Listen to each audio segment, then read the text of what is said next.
बेटे को नहीं दूंगा और बेटे के बेटे को कह के जाऊंगा कि बीजेपी को वोट नहीं दूंगा।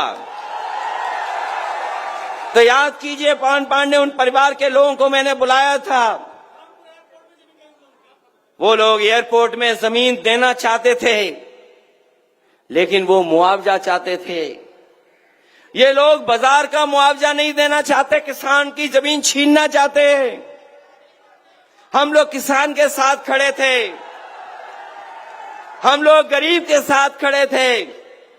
ये जमीनें छीनना चाहते थे, हम लोग विकास के खिलाफ नहीं थे। अयोध्या के तमाम व्यापारी जिनकी दुकानें टूट गईं, मुख्यमंत्री जी का बुलडोजर आया और बुलडोजर ने उन व्यापारियों की दुकान तोड़ दी, किसी को मुआवजा नहीं दिया। कई व्यापारी बहुत गरीब थे, रो रहे थे, पीड़ित थे, परेशान थे। अगर उनका किसी ने दुख दर्द समझा, उनकी बात को किसी ने उठाया, तो हम समाजवादी लोगों ने उनकी मांग की कि उनको न्याय मिलना चाहिए। और आज भी मैं कहता हूं, हमारे लखनऊ वाले से बड़े दिल्ली वाले वाराणसी को क्यूटो बनाना चाहते थे। गूगल कर लेना क्यूटो, और बनारस की गलियों को पता कर लेना। उन्हीं से सीख करके हमारे जो लखनऊ वाले हैं, वो गोरखपुर बड़ा शहर नहीं, वेनिस बनाने की तैयारी में हैं। जब भी बरसात आएगी, सड़क पे नहीं, आपको नाव से चलना पड़ेगा। अयोध्या का विकास समाजवादी लोग रोक नहीं सकते। और मैं आज भरोसा दिला के जा रहा हूं आपको, 2027 में समाजवादियों की सरकार बनेगी और अयोध्या को वर्ल्ड क्लास सिटी बनाने का काम करेंगे। इन्होंने जो अयोध्या में 5 सितारा होटलों के लिए जमीन ली है, हमारे मुख्यमंत्री इतनी जानकारी रखते हैं कि 5 सितारा होटल तब बनता है जब उसके अंदर बार हो। हमारे पत्रकार साथियों, बताओ, यहां खड़े लोग हैं, यही तो सरकार कहती है कि हम अयोध्या में 5 सितारा होटल बनाएंगे। सितारे तभी होटल को मिलते हैं, स्टार तभी होटल को मिलते हैं जब उसमें अच्छी सुविधाएं होती हैं। और 1 स्टार तब ज्यादा मिलता है अगर 3 स्टार है, 4 स्टार है।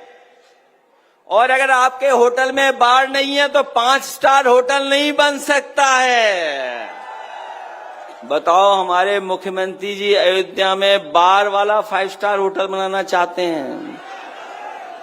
कितने साल हो गए, बताओ, कोई एक 5 स्टार बना हो अयोध्या में तो बताओ। और जमीनें ले ली गई कि नहीं ले ली गई।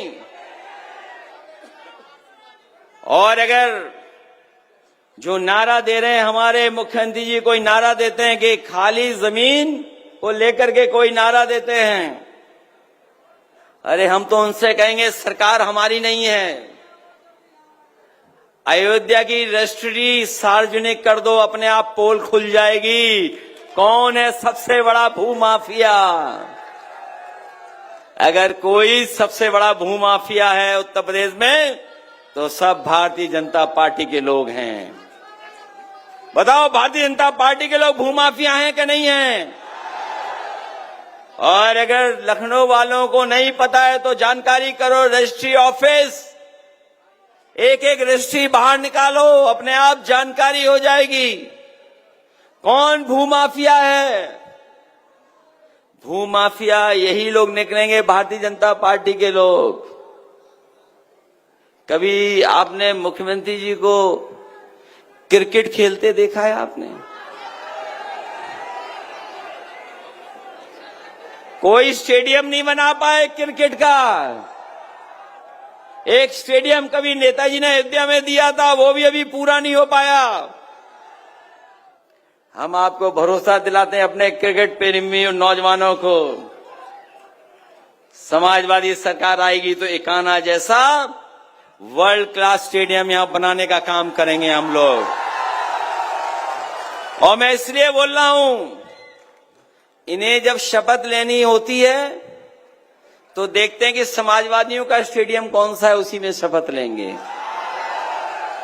बताएं कि समाजवादियों के बनाए हुए स्टेडियम में शपथ ली इन्होंने कि नहीं ली, बताएं हमें ये। इसलिए इनके चक्कर में मत पड़ना। ये हमारे आपके दुश्मन लोग हैं। जो लड़ाई कभी हम लोगों ने शुरू की थी संविधान की, वो संविधान की लड़ाई अभी खत्म नहीं हुई है। ये लोग संविधान के पीछे पड़े हुए हैं। जब जब इन्हें मौका मिलता है संविधान की धज्जियां उड़ाते हैं। सोचिए, हम आप लोग अपने बहुत सारे साथी जो पुराने समाजवादी हैं और आज भी जो लोग समाजवादी आंदोलन को मजबूत कर रहे हैं, वो जानते होंगे कि बाबा साहब भीमराव अम्बेडकर जी हमारे भगवान की तरह हैं। हम लोगों ने हमेशा उनको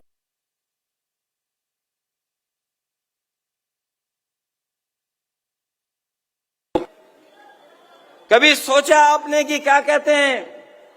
मैं इन बीजेपी वालों को फिर याद दिलाना चाहता हूं कि ये संविधान हमारी संजीवनी है। संविधान हमारी समय समय पर ढाल है। संविधान हमारी सुरक्षा करता है।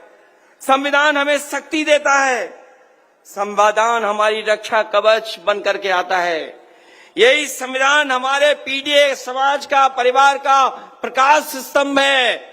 और अभी तक संविधान ने पीडीए की है और अब पीडीए के लोग संविधान की रक्षा करने का काम करेंगे। ये मुख्यमंत्री जी किसी के नहीं हैं। ये बात तो बीजेपी वाले भी जान गए हैं कि ये बीजेपी वालों के भी नहीं हैं। बीजेपी वालों से अच्छा कोई नहीं जानता होगा कि ये उनके भी सगे नहीं हैं। ये केवल परिस्थितियों और समय के हिसाब से चल रहे हैं। मैं मिल्कीपुर की महान जनता से यही कहना चाहता हूं, जो आपने अभी तक समर्थन दिखाया है, जिस तरह से हमारे कार्यकर्ताओं को गांव-गांव, संगठन के गांव-गांव से खबरें मिली हैं, यहां के हर वर्ग के लोग नौजवान साथी अजीत प्रसाद को जिताना चाहते हैं, पीडीए को जिताना चाहते हैं। बताओ, पीडीए को जिताओगे कि नहीं जिताओगे? और जो लोग पीडीए की ताकत से घबराए हुए हैं, उनकी भाषा बदल गई है। वो क्या कह रहे हैं कि कुछ चीजें टेढ़ी की टेढ़ी रहती हैं। मैं जानता हूं इस बार मिल्कीपुर की जनता इतना वोट देगी कि वो सीधे हो जाएंगे इस बार। बताओ, मदद करोगे सब लोग? सहयोग मिलेगा सबका हमें। ये इकलौता चुनाव है। हमारे कार्यकर्ता और जनता घबरा तो नहीं जाएगी? अरे घबराना नहीं। इन्होंने तो 9 चुनाव में जो बेईमानी की है वो जानते होंगे आप लोग। जो उपचुनाव हुआ था, बताओ, इन्होंने पुलिस के दम पर बेईमानी की कि नहीं की? हम उन बहादुर महिलाओं को बधाई देना चाहते हैं। वो वीडियो आप सबने देखा होगा, जब एक पुलिस इंस्पेक्टर आकर के रिवॉल्वर तान दिया था उन महिलाओं के सामने, हमारी माताओं के सामने। वो माताएं घबराई नहीं। उन्होंने कहा कि हम वोट डाल करके आएंगे और समाजवादी पार्टी को जिता करके आएंगे।